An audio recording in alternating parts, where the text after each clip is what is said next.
안녕하세요, 여러분. A5RB 네 번째 시간입니다. 여러분, 명분이라는 말을 들어봤나요? 위치에 따라 마땅히 지켜야 하는 도리라는 뜻도 있고, 일을 꾀할 때 내세우는 구실이라는 뜻도 있습니다. 보통 두 번째 뜻으로 많이 쓰이죠. 우리는 평소에 이 말을 많이 쓰지는 않지만 어른들을 꼼짝 못하게 하는 단어 중 하나입니다. 아무리 높은 지위에 있는 사람도 이것이 없다면 하고 싶은 대로 할 수가 없거든요. 실리는 어떤 일을 했을 때 실제로 얻는 이득을 말합니다. 여기 명분과 실리, 실리와 명분을 대표하는 두 왕이 있습니다. 먼저 왕의 자리에 있던 자와 그를 패하고 뒤이어 왕위에 오른 악연이라고 볼 수 있는 두 왕이죠. 오늘의 주인공은 광해군과 인조입니다. 자, 오늘도 여러분에게 젠보드를 통하여 설명을 해주도록 하겠습니다. 오늘의 주인공은 광해군이에요. 자, 광해군은 조선 제15대 왕인데요. 연산군과 더불어 군이라고 칭호되는 왕입니다. 조선에는 총 26명의 왕이 있어요.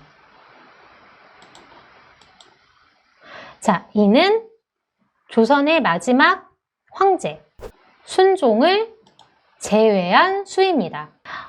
대한제국으로, 나라가 조선이 대한제국으로 바뀌면서 이제 왕이 아니고 황제로 등극하게 되죠. 순종 황제를 제외하고는 26명의 왕이 있었는데요. 모든 왕은 자신이 죽은 후에 그 공덕을 기리는 의미로 묘호라는 걸 받습니다. 묘호를 받아요. 이는 여러분이 잘 아는 세종, 우리가 배웠던 세조, 또 태종도 배웠죠. 태종. 이런 우리가 잘 아는, 흔히 일컬어지는 왕의 이름이에요. 우리가 흔히 아는 세종대왕은 본인이 세종이라고 불릴지 모르고 계셨어요. 왜냐하면 세종대왕이 돌아가신 후에 후왕이 세종이라는 묘호를 붙여주었기 때문이죠. 조선의 왕은 대부분 조나 또는 종으로 묘호가 붙습니다. 그런데 광해군은 왕자라는 뜻의 군이라는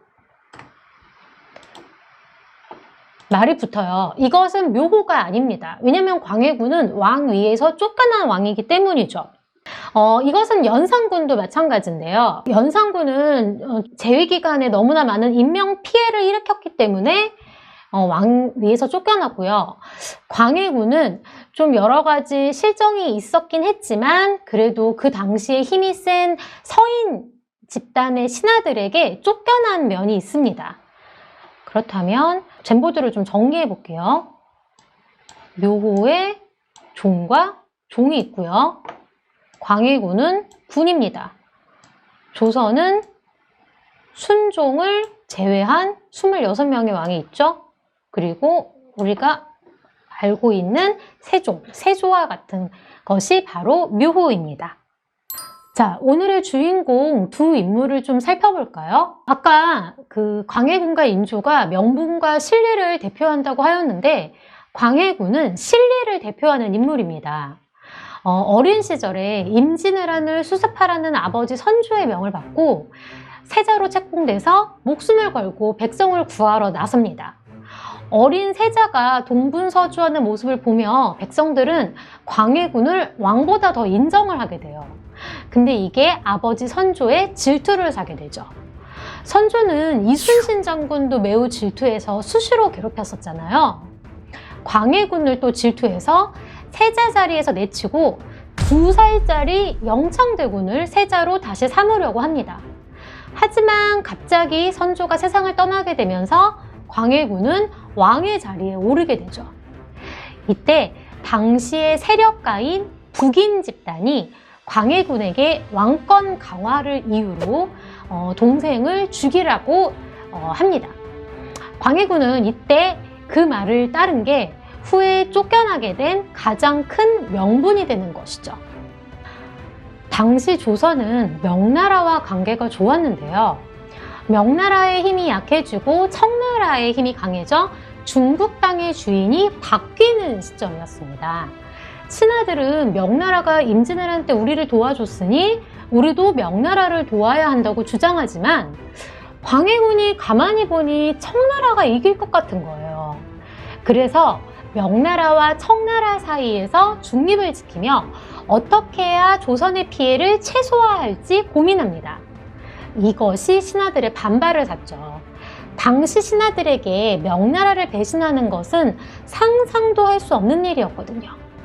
실리를 챙기고 싶었던 광해군은 명분을 내세운 신하들에게 쫓겨나고 맙니다. 그리고 인조가 왕위에 오르게 되죠. 인조는 큰아버지였던 광해군을 내치고 인조반정으로 조선 제16대 왕이 됩니다. 처음부터 광해군을 부정하고 시작된 정권이라 광해군의 정책을 이어받을 생각이 전혀 없었습니다. 광해군이 형제를 죽이고 어미를 내친 것에 반대해서 시작했으니 당시 대비였던 소성 대비를 잘 모실 수밖에 없었고요. 또 명나라 청나라 사이의 중립외교를 비판했으니 임진왜란의 은혜를 갚겠다는 명분에 따라 명나라를 더 잘 모실 수밖에 없었습니다. 이러한 인조의 도덕에만 입각한 외교는 큰 참사를 불러일으키는데요. 떠오르는 나라인 청나라가 불만을 갖고 정묘호란과 병자호란을 일으킵니다. 인조와 조정 대신들은 항전하였으나 추위와 굶주림 그리고 군사력의 부족으로 청나라에 항복합니다. 인조는 청나라 황제 홍타이즈에게 3번 절하고 9번 머리를 조아리는 수모를 겪게 되는데요. 이때 인조의 머리에서 피가 철철철철 흘렀다고 해요. 땅에 머리를 세게 조아렸으니 말이죠. 조선은 그 후로 청을 임금의 나라로 섬기게 되고 두세자를 인질로 보냅니다. 그리고 수많은 백성들이 청나라에게 끌려갔죠. 이익을 생각하지 않고 은혜를 갚아야 한다는 명분에만 집착한 외교가 얼마나 위험한지 알 수 있는 대목이에요. 우리에겐 가슴 아프고 자존심 상하는 역사이긴 하지만 역사를 통해 많은 것을 배워야 합니다. 그래야 같은 수모를 겪지 않을 테니까 말이에요. 여러분은 이렇게 생각할 수 있어요. 선생님, 광해군처럼 조선의 이익만 생각하는 건 나쁜 거고 명나라의 신세를 갚는 게 착한 거 아닌가요? 명나라도 임진왜란 때 우리를 도와주다 국력이 약해졌으니 우리도 은혜를 갚아야 하잖아요. 언뜻 들어보면 맞는 말 같지만 여러분이 잘 생각해 보아야 합니다. 착한 사람은 있을 수 있지만 착한 나라는 있을 수 없어요. 왕의 결단이 백성에게 미치는 영향이 엄청나게 크기 때문에 왕은 다른 나라보다 우리 백성의 입장과 상황을 더 크게 생각해야 합니다. 그래서 광해군은 겉으로는 명나라를 돕는 척하며 군사를 보내게 되는데 만약 청나라에 지게 될 것 같으면 더 이상 싸우지 말고 얼른 항복하라고 밀명을 내리죠. 실제로 전투에서 청나라에게 항복합니다. 이게 신하들에게 반발을 끌어내서 왕위에서 쫓겨나게 되는 거죠. 여러분은 또 이렇게 얘기할 수도 있어요. 선생님, 왕이 당연히 백성을 생각하고 나라의 이익을 생각해야지 은혜를 갚는 것이 중요하다고 생각하는 건 큰 문제가 아닌가요? 물론 맞습니다. 하지만 또 인조는 명나라를 돕는 게 조선의 이익이라고 생각했을 수도 있어요. 어쨌건 당시에는 명나라가 중국 대륙을 지배하고 있었고 청나라는 오랑캐였을 뿐이었으니까요.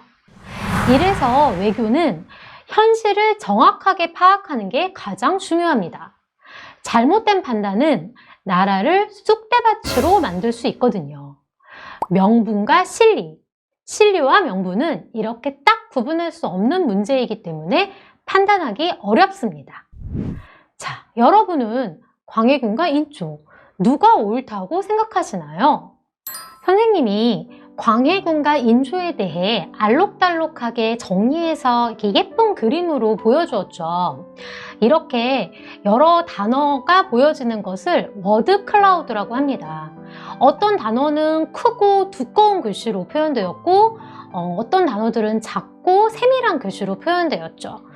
이것으로 그 단어에 대한 중요도를 표현하는 것인데요. 여러분이 빅데이터라는 말을 들어보았을 거예요. 예전에는 정보나 지식이 그 사람의 경험이나 책으로만 기록이 되었었는데 정보기술이 발전하면서 수많은 정보들은 계속 쌓이게 됩니다. 우리는 그래서 필요한 정보를 아주 쉽게 찾을 수 있게 되죠.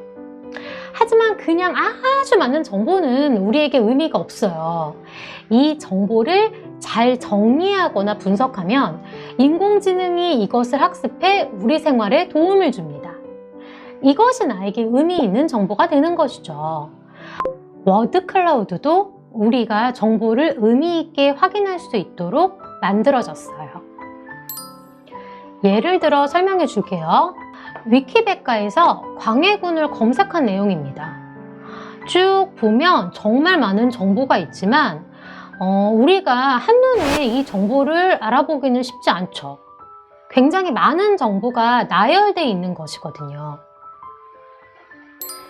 이럴 때 워드 클라우드에 우리가 검색한 내용을 올리면 광해군에 대한 내용을 많이 언급된 단어부터 크고 두껍게 글씨를 표현해 주어서 우리가 한눈에 보기가 쉬워집니다. 그럼 한번 우리 같이 해볼까요? 자, 워드 클라우드 홈페이지입니다. 여기에 아까 우리가 광해군에 대해 위키백과에 검색한 내용을 복사해서 올려주면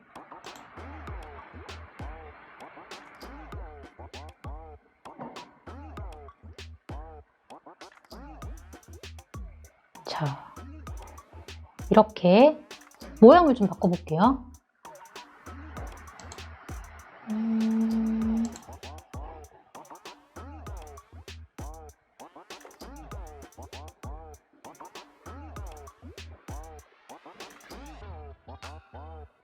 이렇게 광해군은 소생, 왕세자, 광해군, 1608년, 세자 이렇게 많이 언급된 순서대로 글씨를 크게 표현해 줍니다.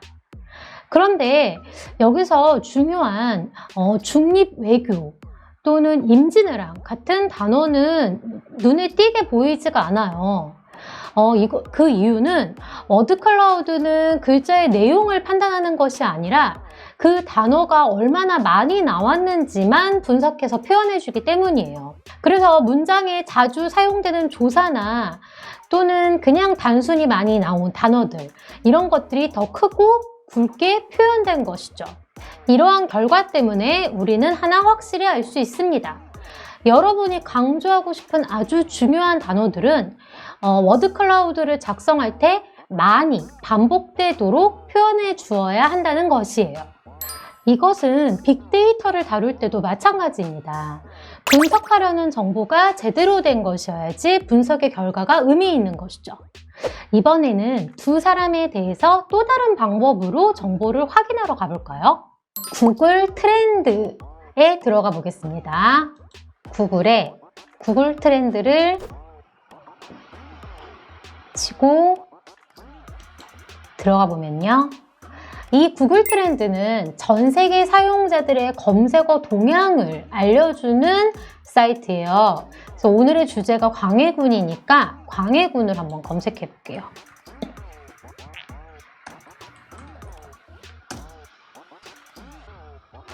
광해군을 검색하면 이렇게 시간 흐름에 따른 관심도의 변화가 나옵니다. 지난 1년 동안 사람들이 광해군을 얼마나 검색했는지 나오는 건데요. 이 세로축은 가장 많이 검색됐던 단어를 100으로 뒀을 때 이 광해군은 얼마나 검색되었는지를 보여주는 거예요. 75까지도 이렇게 10월 달에 검색된 걸 보면 10월 달에 친구들이 역사 공부를 열심히 했다는 거를 알 수 있겠네요. 자, 그 밑에는 각 지역별로 관심도가 나오는데요. 우리나라만 나오는 것은 아무래도 광해군을 검색한 곳이 다 우리나라이기 때문이겠죠. 아래 내려가 보면 관련 주제가 나옵니다. 그래서 왕이 된 남자가 1위인데 이 광해군에 대해서 상상력을 넣어서 만든 영화입니다. 굉장히 재미있어서 인기가 많았던 영화인데 아직도 이렇게 검색이 많이 되고 있네요. 그리고 광해군의 정책이나 광해군의 외교가 2, 3위를 차지하고 있는데 광해군의 정책하면 외교 정책을 빼놓을 수가 없죠. 그리고 대동법이라는 세금 제도를 시행한 것도 광해군의 정책에서 빼놓을 수 없는데요. 이것은 광해군 이전에 백성들이 세금을 각 지역의 특산물로 냈을 때 만약에 그 지역에서 그 작물이 흉년이 되면은 세금을 낼 수가 없었어요. 그러면 백성들이 어마어마한 돈을 주고 그 특산물을 구해야 했기 때문에 이제 너무 힘들게 살게 되었거든요. 그래서 광해군이 특산물로 세금을 내는 제도를 폐지하고 쌀로, 온 나라가 다 쌀로 세금을 내는 걸로 통일한 것, 대동법을 시행했습니다. 근데 그 대동법을 시행하면서 양반들이 세금을 많이 내게 되었고, 그래서 또 양반들의 미움을 많이 받게 된 계기가 되었어요.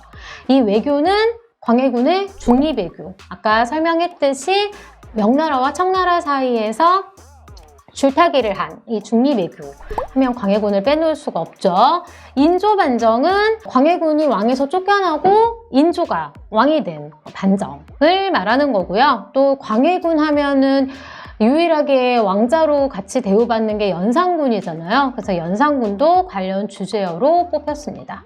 관련 검색어는 광해군 중립외교가 있네요. 이렇게 시간의 흐름에 따라서 이 검색어가 얼마나 검색되었는지 지역별 관심도나 또 관련 주제, 관련 검색어 등이 나오는데 우리가 역사 공부를 할 땐 어떤 것이 가장 도움이 될까요? 관련 주제나 관련 검색어겠죠? 그래서 이렇게 목적에 따라서 내가 취사 선택하는 정보가 가장 유익한 것 같아요. 그래서 이렇게 구글 트렌드를 통해서 우리가 광해군이 얼마나 검색되고 있는지를 볼 수 있고 또 광해군을 검색했으니 우리가 인조를 빼놓을 수가 없어요. 근데 인조를 검색하려면 주의할 점이 인조는 다양한 의미로 쓰이고 있거든요. 그러니까 예를 들어 조선의 인조도 있지만 뭐 3인조 그룹이나 5인조 그룹 이렇게 사람의 수를 나타낼 때도 인조라는 말이 쓰이고 또 인조인간 그러니까 사람이 만든이라는 뜻을 쓸 때도 인조라는 말이 쓰이잖아요. 그래서 이번에는 조선 인조로 좀 한정해서 검색을 해보도록 하겠습니다. 그래프로 같이 비교할 수가 있어요. 어떤가요? 광해군이 인조에 비해서 압도적으로 더 인기가 훨씬 많죠. 네, 역사 공부를 하는 친구들이 인조보단 광해군을 더 많이 공부한다는 것을 알 수 있고요. 또 지역별로도 광해군이 인조보다 더 많이 검색되고 있는 것이 이렇게 보입니다. 만약에 인조가 더 많이 검색됐다면 이 지역이 빨강색으로 표현됐을 거예요. 자, 그리고 광해군의 중립외교는 역시 빠질 수가 없네요. 이렇게 내가 알고 싶어 하는 단어나 뭐 어떤 사물, 어떤 인물에 대해서 검색할 때 구글 트렌드를 이용하는 것도 굉장히 의미 있는 작업 중에 하나입니다. 임진왜란 때 도와준 나라를 배신할지언정 백성과 나라를 우선시한 광해군과 명나라의 은혜를 갚는 것이 조선을 위한 최선의 선택이라고 생각한 인조. 여러분은 누구의 선택이 옳다고 생각하시나요? 워드클라우드에 들어가 키워드에 여러분이 응원하는 사람을 적은 후 텍스트에 그 이유를 상세히 적어봅시다. 중요하다고 생각하는 단어는 반복해서 써야 더 크고 두껍게 나옵니다. 그리고 조사를 뺀 단어들만 써야 사실은 더 예쁘게 나와요. 단어만으로 표현할 수 있는 친구는 주요 단어만 써보고요. 문장으로 쓸 수 있는 친구는 문장으로 써봅시다. 선생님이 워드클라우드를 사용하는 방법을 좀 간략하게 알려줄게요. 우선 주소창에 wordcloud.com을 쳐서 들어오면요. 여기에 이렇게 기존에 작성된 워드클라우드가 있는데요. 우리는 새로운 걸 작성해야 하니까 new wordcloud를 합니다. 그러면 기존 게 다 삭제가 되죠. 여러분은 paste, type text 이것을 쳐서 이곳에 광해군과 인조에 대한 글을 쓰면 되고요. 많이 작성된 다음에 어플라이를 누르면 거기에서 워드를 세워서 워드 클라우드가 만들어져요. 그래서 여기에 광해군을 지지합니다. 인조가 옳은 것 같습니다. 라고 글을 써주면 됩니다. 우선 보여주기 위해서 선생님은 광해군의 그 위키백과를 불러다가 여러분에게 설명을 해줄게요. 오픈 URL을 눌러서 광해군 위키백과 검색한 주소창을 워드 클라우드에 입력하고 OK를 누릅니다. 그러면 이렇게 광해군에 관한 위키백과 내용이 전부 다 이렇게 워드 클라우드로 나와요. 뭐 광해군, 우리가 아까 봤던 소생, 왕세자, 추존왕, 조선, 문서 이런 식으로 가장 많이 언급되었던 단어를 더 크게 해서 이렇게 워드 클라우드가 작성이 되는데요. 옆에 사이즈를 보면요. 내가 원하는 워드 클라우드의 사이즈를 지정할 수 있고요. 이렇게 워드 리스트를 보면 어느 게 가장 많이 나왔는지, 어떤 단어가 가장 많이 언급되었는지가 순위대로 나옵니다. 그래서 총 소생이란 단어는 37번, 왕세자는 26번, 광해군 20번, 광해군은 20번 이런 식으로 많이 언급되었던 단어부터 큰 단어로 표현됩니다. 이 기능을 이용하면 내가 원하는 문서에 어떤 단어가 가장 많이 쓰였는지를 알 수가 있겠죠. 그래서 지금 보면 소생이 가장 크게 표현됐어요. 소생이 제일 많이 쓰였어요. 아마 아버지인 선조에게 말하는 대사가 가장 많이 언급되어서 그런 것 같아요. 자, 그리고 이 갭 사이즈는 글자 단어 사이의 거리를 얘기하고요. 굉장히 촘촘하게 하려면 0을 표현해주면 이렇게 촘촘하게 워드 클라우드가 완성이 되겠죠. 여기는 단어의 방향을 지정할 때 이 동그라미 화살표 모양을 클릭해주면 되고요. 인버트는 반전입니다. 그래서 우리가 아까 다이아몬드 모양의 워드 클라우드를 봤잖아요. 이거는 다이아몬드만 비어있고 바깥에 이런 단어들이 배치되게끔 할 수 있고요. 또 인사이드 아웃, 아웃사이드 인은 하나씩 단어가 나타나는 순서가 바깥에서부터 안으로 들어갈 건지 안에서부터 바깥으로 나갈 건지를 선택하게 해주는 겁니다. 여러분이 제일 좋아할 만한 거는 쉐이프죠. 이렇게 팩맨 그림을 선택을 하면 정말 촘촘하게, 우리가 문서가 굉장히 길잖아요. 그래서 촘촘하게 팩맨의 모습이 이렇게 워드 클라우드를 통해서 만들어졌습니다. 이 마스크는 팩맨의 그림, 밑바탕을 깔아주는 걸 말하고요. 마스크를 표현해줘도 좋고 마스크가 없이 선택해줘도 좋습니다. 글씨의 색깔은 이 테마에서 결정할 수 있어요. 다양한 색들 중에 나는 이 조합이 마음에 들어 하는 게 있으면 선택해서 글씨의 색상을 정해주면 되고요. 컬러는 배경의 색상을 말합니다. 그래서 배경 색상도 컬러에서 정해주면 되고요. 폰트는 내가 원하는 폰트를 고르면 되겠죠. 근데 한글은 폰트가 좀 다양하진 않아서 여러분이 한번 보고 마음에 드는 걸 고르면 될 것 같아요. 자, 이렇게 워드 클라우드를 만들 수 있습니다. 그래서 한번 지금부터 의미 있는 워드 클라우드를 만들어 봅시다. 멋진 워드 클라우드가 완성되었나요? 이제 광해군과 인조에 대한 나의 한 문장 평가를 작성해 보려고 해요. 노벨 문학상을 수상한 아일랜드 작가 조지 버나드 쇼는 자신의 묘비명을 이렇게 작성했다고 합니다. 우물쭈물하다가 내 이럴 줄 알았다. 자신의 부족한 결단력으로 죽음에 이르렀다는 표현을 위트 있게 표현한 것 같은데요. 이 간단한 문장을 이렇게 다양하게 꾸밀 수 있습니다. 일반 폰트에서는 나올 수 없는 엉뚱한 모습의 글씨들로 표현되었죠. 이런 엉뚱한 글씨체가 표현된 것은 바로 이 사이트가 도움을 주었죠.